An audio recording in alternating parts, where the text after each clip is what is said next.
The Central Station cafeteria buzzed with the usual cacophony of 100 different species sharing their midday meal. Translator implants hummed, converting clicks, chirps, and harmonics into intelligible speech.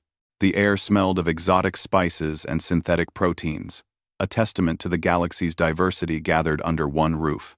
Lysa sat alone at her table, methodically working through a plate of what the menu optimistically called Earth-style protein blend.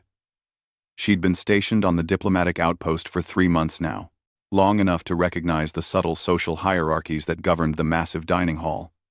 Long enough to know that humans still made most species uncomfortable. She didn't blame them. Humanity's reputation preceded them, deathworlders from a planet that actively tried to kill its inhabitants. Persistence hunters with forward-facing eyes and an unsettling number of teeth. The galaxy had learned to respect humans. But respect and comfort were different things entirely. The Vrexian delegates occupied the tables near the viewport, their crystalline forms refracting the light of the nearby star. The Kolathi merchants clustered in the corner, their 6-legged frames hunched over datapads as they negotiated trades. And the Threll, massive, bear-like creatures with thick fur and even thicker diplomatic armor, dominated the center section with their booming voices and larger-than-life gestures. Lysa had just speared another bite when she noticed the silence spreading like a wave across the cafeteria. It started at the Threll section. One by one, conversations died. Heads turned. Even the Vrexians ceased their melodic discussions.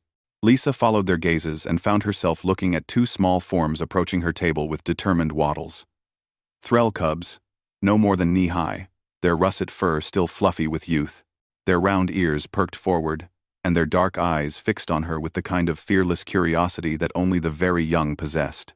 The larger cub reached her table first, tiny claws scraping against the metal as it attempted to climb.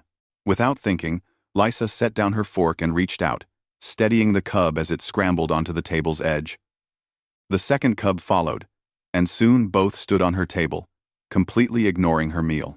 The cafeteria had gone completely silent. Lysa became acutely aware of hundreds of eyes watching her. More specifically, watching the cubs. In her peripheral vision, she could see Threll adults frozen mid-gesture, their expressions unreadable behind their facial fur. Translator implants couldn't convey the emotional weight hanging in the air, but she felt it nonetheless. Tension, fear, expectation. The larger cub, barely the size of a human toddler, reached out with one small paw and touched Lysa's hand. Its claws, needle-sharp despite their size, pressed gently against her skin. Soft, the cub announced in the high-pitched growl that passed for a child's voice among the Threll. Not like Mama. Its companion prodded Lysa's abandoned fork, sending it clattering against her plate. Both cubs jumped, then chittered with laughter, a sound like gravel in a tumbler. Lysa smiled despite herself. "You two shouldn't be up here," she said softly, though she made no move to remove them. "Where's your mother?" As if summoned, a towering figure materialized beside the table. Kyr stood nearly 3 meters tall. Her amber fur bristled with what Lysa had learned to recognize as distress. The Threll matriarch's lips pulled back, revealing teeth designed for tearing meat, a gesture that most species interpreted as aggression but that Lysa knew meant concern. "Forgiveness, human," Kyr rumbled, her voice like distant thunder. "The young ones.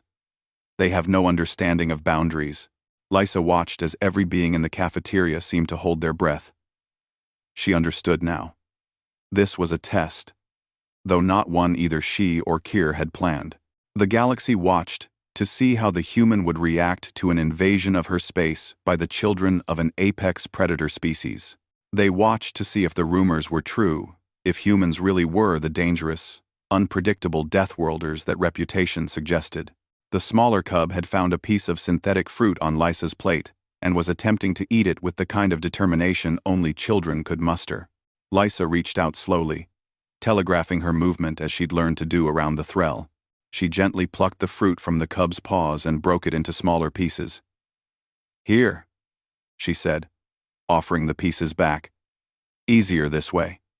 The cub accepted the offering with a delighted squeak, and its sibling immediately crowded close, demanding an equal share.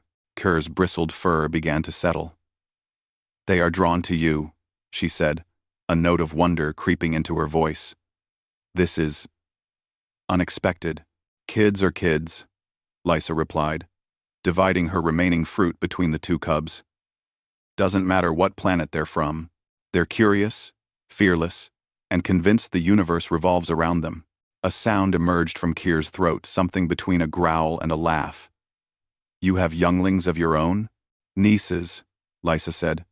"3 of them. About this age, actually. Just as much trouble." The larger cub had finished its fruit and was now investigating Lysa's jacket sleeve, tiny nose twitching as it sniffed the unfamiliar fabric. Its companion had grown bold enough to lean against Lisa's arm, apparently deciding she made an acceptable resting post.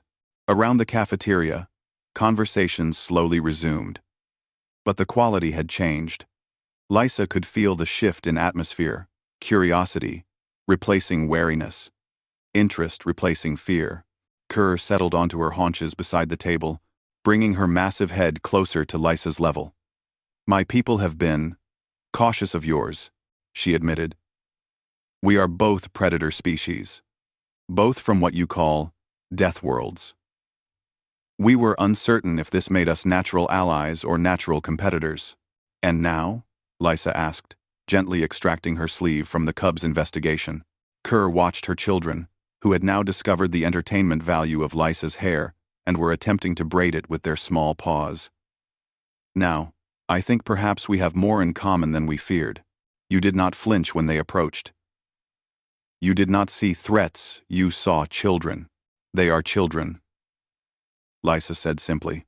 The smaller cub yawned, displaying a full set of developing teeth, then promptly curled up against Lysa's arm and closed its eyes.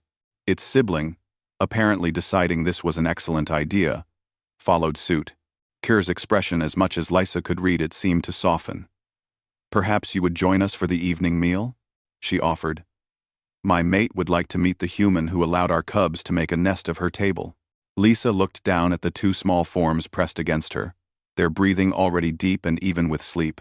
Around the cafeteria, beings of a dozen species had returned to their meals, but the atmosphere had fundamentally changed. Barriers had been crossed. Assumptions had been challenged. "I'd like that," Lysa said. The cafeteria noise had returned to its normal volume, but something had shifted. In a galaxy still learning that humans were more than their reputation, sometimes the smallest gestures carried the greatest weight. Sometimes understanding came not through diplomatic negotiations or cultural exchanges, but through 2 curious cubs and a human willing to share her lunch.